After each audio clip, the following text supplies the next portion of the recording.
నమస్తే, welcome to SSN news. ముందుగా headlines. తొలి దశ పోలింగ్ కు ముందు ఎన్డీఏ అభ్యర్థులకు ప్రధాని మోదీ లేఖ. జపాన్ ను వణికించిన భూకంపం, రెక్టర్ స్కేల్ పై 6.4 తీవ్రత నమోదు. చిరంజీవి బ్లడ్ బ్యాంక్ లో 100వసారి రక్తదానం, ఇంటికి పిలిచి సన్మానించిన మెగాస్టార్. ఢిల్లీ కెప్టెన్ రిషబ్ పంత్ కళ్ళు చెదిరే స్టంపింగ్. లోక్సభ ఎన్నికలు 2024లో భాగంగా ఏప్రిల్ 19న తొలి దశ ఎన్నికల పోలింగ్ కు ముందు ప్రధాని నరేంద్ర మోదీ ఎన్డీఏ అభ్యర్థులకు లేఖ రాశారు. ఈసారి జరుగుతున్నవి సాధారణ ఎన్నికలు కాదని ఈ లేఖ ద్వారా మీ నియోజకవర్గ ప్రజలకు చెప్పదలుచుకున్నాను. దేశంలోని కుటుంబాలు, ముఖ్యంగా వృద్ధులకు గత 5 నుంచి 6 దశాబ్దాల కాంగ్రెస్ పాలనలో తాము ఎదుర్కొన్న కష్టాలు గుర్తుండే ఉంటాయి. అయితే గత 10 ఏళ్లుగా ఎన్డీఏ పాలనలో సమాజంలో అన్ని వర్గాల జీవన నాణ్యత పెరిగింది. సమస్యలు చాలా వరకు పరిష్కారం అయ్యాయి. మరింత పెరిగిన జీవితాన్ని అందించాలని మా లక్ష్యంతో ఈ ఎన్నికలు నిర్ణయాత్మకమైనవని కాబోతున్నట్లు తెలియజేశారు. ఈ ఎన్నికలు అందరి కోసం అని లేఖలో ప్రధాని మోదీ పేర్కొన్నారు. జపాన్ లో బుధవారం అర్ధరాత్రి సమయంలో భూకంపం సంభవించింది. ఒక్కసారిగా భవనాలు ఊగిపోయాయి. రెక్టర్ స్కేల్ పై భూకంపం తీవ్రత 6.4 పాయింట్లుగా నమోదైందని జపాన్ మెట్రాలజికల్ ఏజెన్సీ వెల్లడించింది. భూకంప ప్రభావంతో ఆ తర్వాత మరిన్ని ప్రకంపనలు వచ్చే ప్రమాదం ఉందని, మరొక వారం రోజుల పాటు అప్రమత్తంగా ఉండాలని ప్రజలను హెచ్చరించింది. తాజా భూకంపంలో ప్రాణ ఆస్తి నష్టం వివరాలు ఇంకా తెలియరాలేదని వివరించింది. క్యూషు, షికోకు దీవుల మధ్య ఉన్న బుంగో జలసంధిలో భూకంప కేంద్రాన్ని గుర్తించినట్లు తెలిపింది. బుధవారం రాత్రి 11:30 జపాన్ కాలమానం ప్రకారం ఆ ప్రాంతంలో ఎహిమో, కిచో, ప్రిఫెక్షన్ జిల్లాలలో భూమి కంపించిందని అధికారులు తెలిపారు. ఏపీ, తెలంగాణలో నామినేషన్ల పర్వం ప్రారంభమైంది.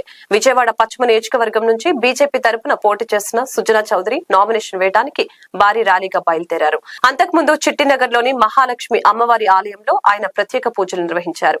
అనంతరం ర్యాలీగా బయలుదేరారు. కూటమికి చెందిన వేలాది మంది నేతలు, కార్యకర్తలు ఈ కార్యక్రమానికి తరలి వచ్చారు. ప్రచార రథంపై దివంగత ఎన్టీఆర్ ఫోటోను ఉంచారు. టీడీపీ, జనసేన, బీజేపీ జెండాలతో ర్యాలీ ముందుకు సాగుతోంది. సుజనా వెంట వంగవీటి రాధ, బుద్దా వెంకన్న, కొనకల్ల నారాయణ, నాగుల్ మీరా, చెన్నుపాటి శ్రీను తదితర నేతలు ఉన్నారు. ఈ సందర్భంగా సుజనా చౌదరి మాట్లాడారు. ఏపీలో కూటమి ఘన విజయం సాధించబోతుందని చెప్పారు. విజయవాడ వెస్ట్ లో తన విజయం ఖాయమని ధీమా వ్యక్తం చేశారు. వైసీపీ పాలనలో పేద, మధ్యతరగతి ప్రజల జీవితాన్ని తిరోగమనం పట్టించారని మండిపడ్డారు. ఈరోజు ఏప్రిల్ 18, 2024 విజయవాడ పశ్చిమ నియోజకవర్గానికి ఎమ్మెల్యే అభ్యర్థిగా, భారతీయ జనతా పార్టీ అభ్యర్థిగా, జనసేన మరియు తెలుగుదేశం పార్టీ మద్దతుతో నేను ఎమ్మెల్యే అభ్యర్థిత్వానికి నామినేషన్ ఫైల్ చేయడం జరిగింది. మొత్తం నియోజకవర్గం మొత్తం ప్రజలు బ్రహ్మరథం పట్టారు. వాళ్ళ సంతోషం చూస్తూ ఉంటే నాకు నా బాధ్యత ఎంతో పెరిగిపోయిందనే ఉద్దేశంతో నేను ఫీల్ అవుతూ ఉన్నాను. అలాగే రేపు గెలిచి నాకు ఈ నియోజకవర్గానికి చేయవలసిన పనులు చాలా ఉన్నాయి. అంటే అది నియోజకవర్గం స్వతంత్ర భారతదేశం వచ్చినాక విజయవాడలో ఇంత దుర్భర పరిస్థితుల్లో ఈ నియోజకవర్గం ఉందంటే డెఫినెట్గా ప్రజాప్రతినిధులు పూర్తిగా దీన్ని వదిలేసినట్లుగా ఉంది. ప్రజల పాపం ఓటేసి గెలిపించారు, కానీ ఏ ఒక్క ప్రజాప్రతినిధి కూడా నియోజకవర్గ అభివృద్ధి కానీ, సస్టైనబుల్ సోషల్ ఇన్ఫ్రాస్ట్రక్చర్ కానీ, వాళ్ళ స్థితిగతులు, వాళ్ళ జీవన ప్రమాణాలు పెంచడానికి ఏమాత్రం పనిచేసినట్టుగా కనపడలేదు నాకు. ప్రజలందరికీ కూడా ఈ 5 సంవత్సరాలు నేను ఎమ్మెల్యేగా ఉన్నప్పుడే కాదు, నా జీవితాంతం రుణపడే విధంగా నేను పనిచేస్తానని చెప్పి మనవి చేసుకుంటా ఉన్నాను. భీమిలి కాంగ్రెస్ పార్టీ ఎమ్మెల్యే అభ్యర్థి హాస్ని వర్మ తాళవలసలలో గల తమ క్యాంపు కార్యాలయంలో బుధవారం ఏర్పాటు చేసిన సమావేశంలో 75 మంది వివిధ పార్టీల నుంచి కాంగ్రెస్ పార్టీలో చేరారు. ఈ సందర్భంగా విశాఖ జిల్లా పీసీసీ అధ్యక్షుడు గొంప గోవిందరాజు మాట్లాడారు. రాష్ట్రంలో కాంగ్రెస్ పార్టీ షర్మిల నాయకత్వంలో ముందుకు దూసుకుపోతుందని, అందుకు నిదర్శనం స్థానికులకు టికెట్లు ఇచ్చి ప్రోత్సహించడమేనని అన్నారు. స్థానికులకు టికెట్లు ఇవ్వడం వలన ఆ ప్రాంతంలో ఉన్న ప్రజా సమస్యలు వారికి తెలుస్తాయని, వాటిని పరిష్కరించడం ద్వారా ఆయా ప్రాంతాల అభివృద్ధికి వారు కృషి చేయగలరని తెలిపారు. పార్లమెంట్ అభ్యర్థి సత్యారెడ్డి మాట్లాడుతూ తమపై నమ్మకం ఉంచి పార్లమెంట్ అభ్యర్థిగా టికెట్ ఇచ్చిన కాంగ్రెస్ పార్టీ రథసారథిగా ఉన్న షర్మిలారెడ్డికి కృతజ్ఞతలు తెలిపారు.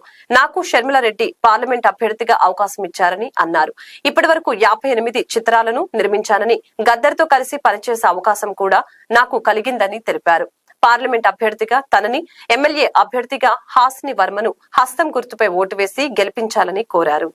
వైఎస్ఆర్ కాంగ్రెస్ నుంచి నేను ఈ పార్టీలోకి వచ్చినప్పుడు నన్ను గుర్తించి కాంగ్రెస్ పార్టీ నన్ను ఒక ఎమ్మెల్యే అభ్యర్థిగా ప్రకటించినటువంటి మా వైఎస్ శర్మిలారెడ్డి గారికి, అలాగే రాహుల్ గాంధీ గారికి, మల్లికార్జున ఖర్గే గారికి, మా సీనియర్ నాయకులు అందరికీ మీ సందర్భంగా వాళ్ళందరికీ ధన్యవాదాలు తెలియపరుస్తూ, ఈరోజు ఈ ప్రెస్ మీట్ ఎందుకంటే స్థానికులుగా మాకు ఒక అవకాశం ఇచ్చింది మా కాంగ్రెస్ పార్టీ.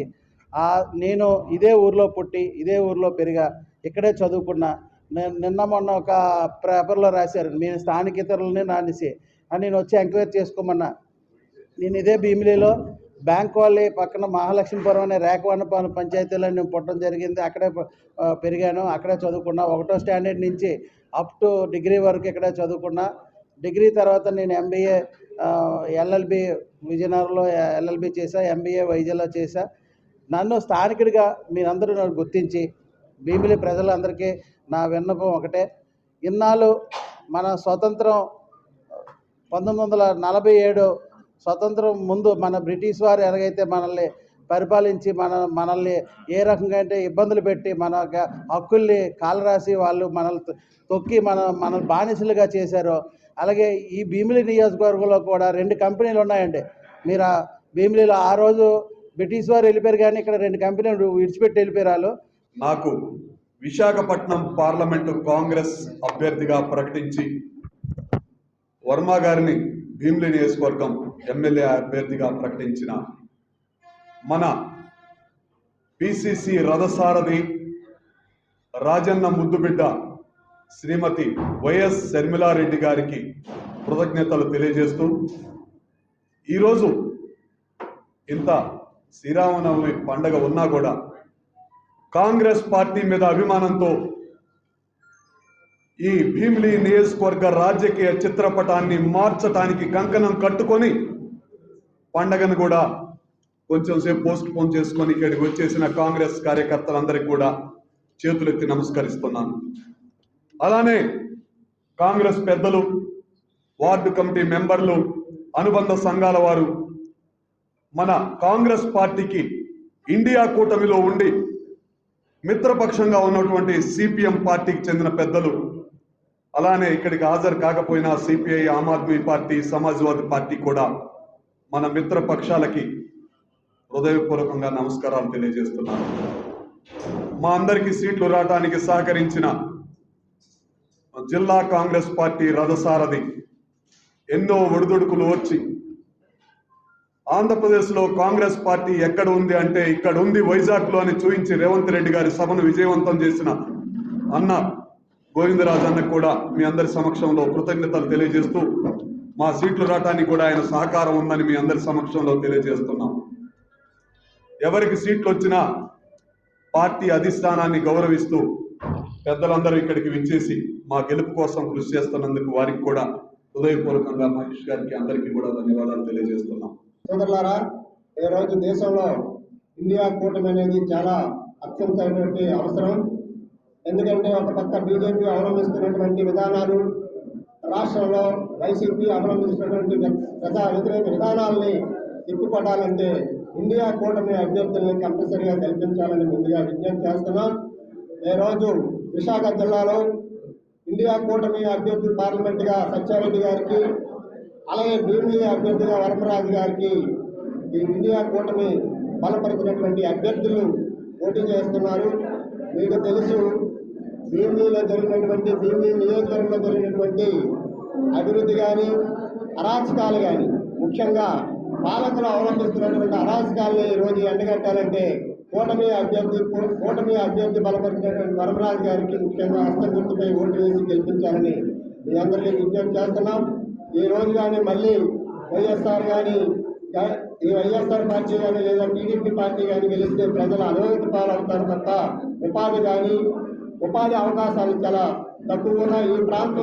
ఈ ప్రాంతంలో ముఖ్యంగా యువతకు ఉపాధి లేకుండా చేస్తున్నటువంటి ఆ పార్టీలన్నీ ఓడించి యువకుడైనటువంటి వరమరాజు గారికి హస్తం గుర్తుపై ఓటు వేసి గెలిపించాలని విజ్ఞప్తి చేస్తూ, అలాగే ఈ రోజు నుంచి ప్రచారం భాగాలుగా ఈ రోజు నుంచి ప్రచారం కాబోతుంది. కాబట్టి గ్రామంలో వాడవాడగా ఈ కూటమి అభ్యర్థుల ప్రచారం కోసం సిపిఎం పార్టీ తన యొక్క కృషిని మొత్తం కేటాయించి ప్రచారంలో భాగస్వాములు అవుతామని మీ అందరికీ మరొకసారి విజ్ఞప్తి చేస్తూ శ్రీకాకుళం జిల్లా వైసీపీ ఎంపీ అభ్యర్థి తిలక్ ఎలక్ట్రానిక్ మరియు ప్రింట్ మీడియా సమావేశంలో శ్రీరామనవమి శుభాకాంక్షలు తెలుపుతూ 19వ తారీఖు అనగా బుధవారం జరిగే నామినేషన్ పత్రాలు అందించే కార్యక్రమంలో ఆనందమయి కన్వెన్షన్ హాల్ నుంచి బైక్ ర్యాలీతో కలెక్టర్ ఆఫీస్ వరకు ర్యాలీగా వెళ్తారని తెలియజేశారు. జగన్ తాను చేసిన నవరత్నాలు, అమ్మఒడి, ముఖ్యంగా ఉద్దాన ప్రాంత ప్రజల కిడ్నీ బాధితులకు కిడ్నీ రిసార్ట్ సెంటర్, చాలా రకాలైన కార్యక్రమాలను జరిపారని పేర్కొన్నారు. ఈ కార్యక్రమంలో కళింగ కోమటలు సంఘ అధ్యక్షులు అందవరకు సూరిబాబు, మెంటాడ స్వరూపు హాజరయ్యారు. మరి 80 ఫీట్ రోడ్లో ఉన్న ఆనందమయ కళ్యాణ మండపం నుంచి కలెక్టరేట్ వరకు ర్యాలీగా వెళ్ళి అక్కడ కార్యక్రమాన్ని కలెక్టర్ గారు జిల్లా పెద్దల సహకారంతో పెద్దల అందరి సమక్షంలో మన నామినేషన్ పత్రాలు అందించడం జరుగుతుంది. ఆ కార్యక్రమాన్ని విజయవంతం చేయమని జిల్లా ప్రజానీకానికి అందరికీ కూడా మనస్ఫూర్తిగా కోరుతూ ఉన్నాను. అలాగే గడిచిన 50 రోజులుగా జిల్లాలో విస్తృతంగా మరి పార్లమెంట్ అభ్యర్థిగా నన్ను ప్రకటించిన తదుపరి జిల్లాలో 7 నియోజకవర్గాల్లో విస్తృతంగా పర్యటిస్తున్నప్పుడు ప్రజల్లో ఊహించిన కంటే ఎక్కువగా స్పందన కనిపించింది. నేను 14 ఎన్నికల్లో చూశాను. జగన్మోహన్ రెడ్డి గారు పార్టీ పెట్టిన తర్వాత ప్రజల్లో వచ్చే ఆయన పైన ప్రేమ, అభిమానం ఆనాడు చూశాను. అలాగే 19లో ప్రజలు మరి జగన్మోహన్ రెడ్డి గారు పోటీ చేసినప్పుడు, రెండో దఫాగా పోటీ చేసినప్పుడు ప్రజల్లో వచ్చే ఆ స్పందన చూశాను. మరి ఈనాడు కూడా అంతకంటే రెట్టింపు ఉత్సాహంతో ప్రజలు పెద్ద ఎత్తున ఉత్సాహవంతమవుతూ జిల్లా అంతా కూడా ఏకతాటి పైన పార్టీలకు అతీతంగా మరి అన్ని వర్గాలకి న్యాయం చేసిన వ్యక్తి జగన్మోహన్ రెడ్డి. జగన్మోహన్ రెడ్డిని ఆశీర్వదించాలా, రాజశేఖర రెడ్డి గారి కుటుంబంతో మేము ఉండాలని జిల్లా ప్రజలు తీసుకున్న ఈ నిర్ణయం శుభ నిర్ణయం అని ఈ సందర్భంగా మనం చేస్తున్నాం. సార్వకోట మండలం రంగాపురం గ్రామంలో ఎన్నికల ప్రచారంలో భాగంగా సూపర్ 6 పథకాల గురించి తెలియజేసి ప్రజలకు కావాల్సిన సంక్షేమ పథకాలను వివరించారు. ఈ కార్యక్రమంలో ఉమ్మడి కూటమి అభ్యర్థి బంగు రమణామూర్తి మరియు జనసేన కన్వీనర్ బలగ ప్రవీణ్ కుమార్, రాష్ట్ర బీసీ అధికార ప్రతినిధి ధర్మాన తేజ్ కుమార్ తదితర ముఖ్య నాయకులు పాల్గొన్నారు. గుంటూరు టీడీపీ పశ్చిమ నియోజకవర్గంలో జోరుగా ఎన్నికల ప్రచారం కొనసాగుతోంది. ఈ నేపథ్యంలో గల్లా మాధవి గెలుపు పశ్చిమ నియోజకవర్గ అభివృద్ధికి బాటలు వేస్తామని తెలియజేశారు. తెలుగు ప్రొఫెషనల్ వింగ్ ఆధ్వర్యంలో సైకిల్ ర్యాలీ చేపట్టారు. ఇంటింటి ప్రచారం పేరుతో ఓటు హక్కు ప్రాధాన్యతను వివరించడానికి సైకిల్ ర్యాలీ కార్యక్రమాన్ని నిర్వహించారు. కూటమి గెలుపు రాష్ట్ర అభివృద్ధికి మలుపు అంటూ గల్లా మాధవి పిలుపునిచ్చారు. సైకిల్ యాత్ర పేరుతో రాష్ట్రంలో జరుగుతున్న అక్రమాలపై ప్రజలకు తెలియజేసే వరకు తెలుగు ప్రొఫెషనల్ వింగ్ ఆధ్వర్యంలో నగరంలో ప్రచారం నిర్వహిస్తామని మాధవి తెలిపారు. కూటమి అభ్యర్థులు గెలిచి ప్రభుత్వం ఏర్పాటు చేయగానే స్థానికుల సమస్యలపై పరిష్కరించడానికి సాయశక్తుల కృషి చేస్తానని హామీ ఇచ్చారు. కార్యక్రమంలో నేతలు, కార్యకర్తలు భారీగా పాల్గొన్నారు. ముఖ్యంగా ఈ వింగ్ ఒక ఉద్దేశం ఏంటంటే, బాబాసాహెబ్ అంబేద్కర్ గారు ఒకసారి ఆయన రాజ్యాంగం ఒకటి రాశారు. రాజకీయం అంటే అది ఒక ఉద్యోగం కాదు, వ్యాపారం కాదు, అది ప్రతి ఒక్కరి సామాజిక బాధ్యత అన్నారు. కాబట్టి మనం ప్రతి వీధి తిరిగి అక్కడ ఉన్న ఎడ్యుకేటెడ్ని మనం వాళ్ళని అలర్ట్ చేసి మంచి ప్రభుత్వాన్ని ఎన్నుకోండి, మీ జీవితాలు బాగుపడతాయని వాళ్ళలో అవగాహన కల్పించడానికి ఉద్దేశించిన ఈ ప్రోగ్రాం. కాబట్టి ప్రతి ఎడ్యుకేటెడ్ మ్యాన్ ఈ ప్రోగ్రాంలో పార్టిసిపేట్ చేసి వాళ్ళలో ప్రజల్లో అవగాహన కల్పించి మంచి ప్రభుత్వాన్ని ఎన్నుకోవడానికి మనం అంతా ప్రయత్నించాలని కోరుకుంటూ ఈ రోజు టీపీడబ్ల్యూడి ఆధ్వర్యంలో సైకిల్ ర్యాలీ మొదలు పెట్టుకుంటున్నాము. ఇందులో యువత చాలా ఉధృతంగా పార్టిసిపేట్ చేస్తూ ఉంది. అయితే ఓటర్స్ మీద ఎందుకు ఓట్ చేయాలి అనే ఒక దాని మీద door to door campaigning cycles ద్వారా వెళ్ళదలుచుకుంది. యువత ప్రాబ్లమ్స్ని అడ్రస్ చేస్తూ టీపీడబ్ల్యూడి వాళ్ళు ఒక భారీ ర్యాలీని, సైకిల్ ర్యాలీని ఈరోజు ప్రారంభం చేయబోతున్నారు. ఇందులో భాగంగా ప్రతి ఒక్క డోర్ టు డోర్కి వెళ్ళి వారి సమస్యలను కనుక్కోవడం, అందులో యువత ఉంటే వారి డే టు డే లైఫ్లో వాళ్ళు ఫేస్ చేస్తున్న ప్రాబ్లమ్స్, ఉద్యోగం లేక వాళ్ళు పడుతున్న ఇబ్బందులు అన్నీ కనుక్కోవడం, వారికి ఏం చేయాలో వారికి మనం ఏం పరిష్కార దిశగా మార్గనిర్దేశం చేసుకుంటూ ప్రతి ఒక్క యువతని టచ్ చేసుకుంటూ వారి ప్రాబ్లమ్స్నే బేస్ చేసుకుంటూ రేపొద్దున ప్రభుత్వం వచ్చి రాగానే వారి మీద దృష్టి పెట్టి వారి పరిష్కార దిశగా మేమేం చేయాలో చేసే విధంగా ఈరోజు మా ఈ టీపీడబ్ల్యూ టీము సైక్లింగ్ చేసుకుంటూ ప్రతి ఒక్క యువతని టచ్ చేయడం జరుగుతుందండి. ఇది చాలా విజయవంతంగా అవ్వాలని ప్రతి ఒక్కరిని ఆకాంక్షిస్తూ ఇలాంటి ఒక అద్భుతమైన కార్యక్రమాన్ని నేను ప్రారంభించడం జరుగుతుంది కాబట్టి ఆనందిస్తూ సెలవు తీసుకుంటున్నాను. నేను తెలుగు ప్రొఫెషనల్ వింగ్లో మెంబర్ని కూడా. అండ్ ప్రతి ఒక్కరికి పిలుపునిస్తున్నాము. ఇది వేరే ఎవరో వచ్చి పిలిచేది కాదు, స్వచ్ఛందంగా రావాలి. అండ్ మాధవి గారిని గెలిపించుకునే బాధ్యత ప్రతి ఒక్కరికి ఉంది. సో అందరూ రేపటి నుంచి వీలైతే ప్రతి ఒక్క వార్డులో మేము తిరుగుతున్నాము. స్వచ్ఛందంగా మీరు వచ్చి మీ సైకిల్స్ మీద వచ్చి ప్రోగ్రామ్ని సక్సెస్ చేస్తారని కోరుకుంటున్నాను. పెడల్ ఫర్ ప్రోగ్రెస్ అనే ప్రోగ్రాం మీద సైకిల్ మీద చాలామంది కలిసి యూత్ ప్రతి స్ట్రీట్ తిరుగుతూ క్యాంపెయిన్ స్టార్ట్ చేశారనమాట. పెడల్ ఫర్ ప్రోగ్రెస్ అంటే మన భవిష్యత్తు బాగుండాలని కోరుకుంటూ తెలుగు ప్రొఫెషనల్ వింగ్ వాళ్ళు చేసే ప్రోగ్రాం ఇది. దానికోసం ఇవాళ ఇక్కడ స్టార్ట్ చేయడం జరిగింది. ప్రతి వార్డులో కూడా ఇలాంటి ప్రోగ్రామ్స్ జరుగుతాయి. ఎవరన్నా కనుక జాయిన్ అవ్వాలంటే వీళ్ళకి తోడుగా సైకిల్స్ వేసుకొని వాళ్ళు కూడా మేము సైతం అంటూ వాళ్ళ వెనకాల ఫాలో అవ్వచ్చు. కాబట్టి అందరికీ జాయిన్ అయితే బాగుంటుంది. రేపటి నుంచి ఇవాళే కాబట్టి స్టార్ట్ అవటం, దీని గురించి ఎవరికి తెలియకపోవచ్చు. మీడియా మిత్రులందరికీ తెలియజేసేది ఏంటంటే మీ ద్వారా కనుక యూత్ అందరూ లేకపోతే ఎవరైనా సరే దీని గురించి కనుక ఫాలో అవుదాం వీళ్ళని అనుకుంటే కనుక ఖచ్చితంగా మాతో పాటు చేతులు కలపమని అడుగుతున్నాం. Thank you. తిరుమలలో భక్తుల రద్దీ తగ్గింది. నేడు శ్రీవారి సర్వదర్శనానికి భక్తులు కంపార్ట్మెంట్లలో వేచి ఉన్నారు. టోకెన్ లేని భక్తులకు శ్రీవారి సర్వదర్శనానికి 6 గంటల సమయం పడుతోంది. శ్రీవారిని 58,690 మంది భక్తులు దర్శించుకుని మొక్కులు చెల్లించుకున్నారు. 20,744 మంది భక్తులు స్వామివారికి తలనీలాలు సమర్పించారు. నిన్న శ్రీవారి హుండీ ఆదాయం 3.2 కోట్ల రూపాయలు వచ్చినట్లు టీటీడీ వెల్లడించింది. తాజాగా బంగారం, వెండి ధరలు తగ్గాయి. దేశ రాజధాని ఢిల్లీలో 22 క్యారెట్ల 10 గ్రాముల బంగారం ధర 68,488 రూపాయలు ఉండగా 24 క్యారెట్ల 10 గ్రాముల బంగారం ధర 74,768 రూపాయలుగా ఉంది.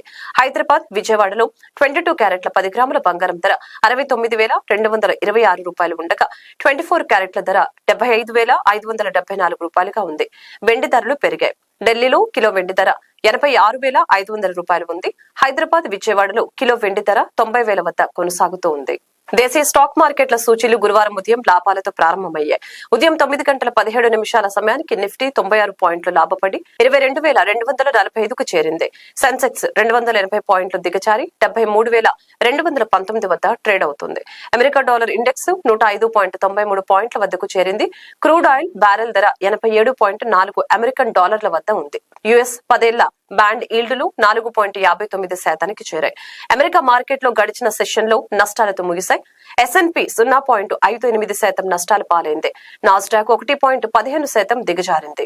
1998 అక్టోబర్ 2వ తేదీన చిరంజీవి బ్లడ్ బ్యాంక్ ప్రారంభం కాగా తొలుత రక్తమిచ్చిన వ్యక్తి మురళీమోహన్, రెండో వ్యక్తి నటుడు మహర్షి రాఘవ. అప్పటి నుంచి మహర్షి రాఘవ వరుసగా రక్తదానం చేస్తూ వస్తున్నారు. ఇటీవల 100వసారి రక్తదానం చేసి రికార్డు క్రియేట్ చేశారు. 100వసారి రక్తదానం చేసేటప్పుడు తాను కూడా వస్తారని మెగాస్టార్ చిరంజీవి గతంలో మహర్షి రాఘవకు మాటిచ్చారు. అయితే ఆ సమయంలో చెన్నైలో ఉండటంతో మెగాస్టార్ రాలేకపోయారు. చెన్నై నుంచి వచ్చిన వెంటనే మహర్షి రాఘవను ఇంటికి పిలిపించుకున్న చిరంజీవి ఆయనకు శాల్వా కప్పి ఘనంగా సన్మానించారు. 100 సార్లు రక్తదానం చేయడం చాలా గొప్ప విషయమని రాఘవను మెచ్చుకున్నారు. మహర్షి రాఘవతో పాటు మురళీమోహన్ కూడా మెగాస్టార్ చిరంజీవి నివాసానికి వెళ్లారు. రాఘవను ఆయన కూడా అభినందించారు. మహర్షి రాఘవ 100వసారి మా బ్లడ్ బ్యాంక్లో, చిరంజీవి చారిటబుల్ ట్రస్ట్ ఆ బ్లడ్ బ్యాంక్లో రక్తం దానం ఇవ్వడం జరిగింది. అంటే ఇంతవరకు 50 సార్లు ఇచ్చిన వాళ్ళు, 60 సార్లు ఇచ్చిన వాళ్ళు ఉన్నారు. కానీ ఒక వ్యక్తి 100 సార్లు రక్తదానం ఇవ్వడం అనేది ఇదే ప్రథమం. ఇలాంటి సందర్భంగా మా మహర్షి రాఘవని మనస్ఫూర్తిగా మా ఇంటికి ఆహ్వానించి నేను అభినందించడం నాకు ఎంతో సంతోషం కలిగిస్తుంది. సో నిజంగా చాలా గ్రేట్ రాఘవ. అంటే మేము బ్లడ్ బ్యాంక్ ఫస్ట్ టైం పెట్టినప్పుడు మురళీమోహన్ అన్నయ్య ఉన్నారు అక్కడ. ఫస్ట్ బ్లడ్ డొనేట్ చేసింది అన్నయ్య. ఆ తర్వాత అదే రోజున మీరు ఇవ్వడం జరిగింది. అప్పటి నుంచి ఈ రోజు వరకు కూడా క్రమం తప్పకుండా మీరు 100 సార్లు ఇవ్వటం అనేది ఆషామాషి విషయం కాదు. ఈ గెస్చర్ ఇది ఎంతోమందికి ఇన్స్పిరేషన్గా ఉండాలి, మరి ఎంతోమంది మోటివేట్ అవ్వాలి. అండ్ ఈ రోజున రక్తం కాపాడబడి ప్రాణాలు నిలబెట్టుకునే వాళ్ళు ఎంతోమంది ఉన్నారు. ఇలాంటి దాతలు ఇవ్వటం వల్లనే అది సాధ్యమైంది. Very happy. చిరంజీవి గారు బ్లడ్ బ్యాంక్ పెట్టిన తర్వాత మొట్టమొదటి రోజున మేము వెళ్ళి బ్లడ్ ఇవ్వడం జరిగింది. ఆ రోజున మహర్షి గారు వచ్చారు, నేను వచ్చాను. ఫస్ట్ 99 అక్టోబర్ 2 గాంధీ ఆ రోజున ఫస్ట్ బ్లడ్ నేనే ఇచ్చాను. ఆ రోజున మొదలుపెట్టిన ఇది క్రమం తప్పకుండా ఎవ్రీ 3 monthsకి ఒకసారి చొప్పున, అంటే సంవత్సరానికి 4 చొప్పున వచ్చి 100 times పూర్తి చేశాడు. ఇది చాలా గ్రేట్ అసలు. ఎందుకంటే రక్తదానం అని చాలామందికి భయాలు ఉంటాయి. అమ్మో రక్తం తీసేస్తే మనకు నీరసం వచ్చేస్తే పడిపోద్ది, కళ్ళు తిరిగిపోతాం. అది ఏమీ కాదు. ఎస్పెషల్లీ ఎండాకాలంలో అసలు ఎవరు ఇది ఆల్మోస్ట్ ఏప్రిల్ అండ్ ఇంత హాట్ సమ్మర్లో తను ఇచ్చాడంటే అదన్నీ కూడా మూఢనమ్మకాలు అని మరొకసారి నిరూపించాడు. నూతులోంచి నీళ్లు తోడిని కొద్దీ కొత్త జలం ఎట్లా వస్తుందో రక్తదానం చేసిన తర్వాత బ్లడ్ కూడా జనరేట్ అట్లాగే అవుతుంది. అందుకని ఎవ్వరూ కూడా భయపడక్కర్లేదు. శుభ్రంగా యంగ్గా ఉన్నవాళ్ళు, ధైర్యంగా ఉన్నవాళ్ళు, గట్టిగా ఉన్నవాళ్ళు రక్తదానం చేస్తే 10 మందికి ప్రాణాలు కాపాడే వాళ్ళు అవుతాం. అది మాత్రం గుర్తుపెట్టుకోండి అందరూ. రోడ్డు ప్రమాదం తర్వాత నేరుగా ఈ ఐపీఎల్ సీజన్ లో పునరాగమనం చేసిన ఢిల్లీ క్యాపిటల్స్ కెప్టెన్ రిషబ్ పంత్ అద్భుతమైన ప్రదర్శనతో ఆకట్టుకున్నాడు. బుధవారం గుజరాత్ టైటాన్స్ తో నరేంద్ర మోదీ స్టేడియంలో జరిగిన మ్యాచ్ లో పంత్ అదరగొట్టాడు. బ్యాటర్ గా ఇప్పటికే మెరుపు ఇన్నింగ్స్ లు ఆడిన అతడు నిన్నటి మ్యాచ్ లో వికెట్ కీపింగ్ లో గొప్ప నైపుణ్యం ప్రదర్శించాడు. 2 చక్కటి క్యాచ్లు అందుకోవడంతో పాటు ఒకే ఓవర్లో ఇద్దరిని మెరుపు వేగంతో స్టంపింగ్ చేయడం విశేషం. అందులోనూ గుజరాత్ ఆటగాడు అభినవ్ మనోహర్ ను స్టంపౌట్ చేసిన విధానం భారత మాజీ కెప్టెన్ మహేంద్ర సింగ్ ధోనిని గుర్తు చేసింది. వార్తలు ముగించే ముందు హెడ్లైన్స్ మరొకసారి. తొలి దశ పోలింగ్ కు ముందు ఎన్డీఏ అభ్యర్థులకు ప్రధాని మోదీ లేఖ. జపాన్ ను వణికించిన భూకంపం, రెక్టర్ స్కేల్ పై 6.4 తీవ్రత నమోదు. చిరంజీవి బ్లడ్ బ్యాంక్ లో 100వసారి రక్తదానం, ఇంటికి పిలిచి సన్మానించిన మెగాస్టార్. ఢిల్లీ కెప్టెన్ రిషబ్ పంత్ కళ్ళు చెదిరే స్టంపింగ్. ఈ వార్తలు ఇంతటితో సమాప్తం. మరొక బులెటిన్ లో మళ్ళీ కలుద్దాం. చూస్తూనే ఉండండి SS9.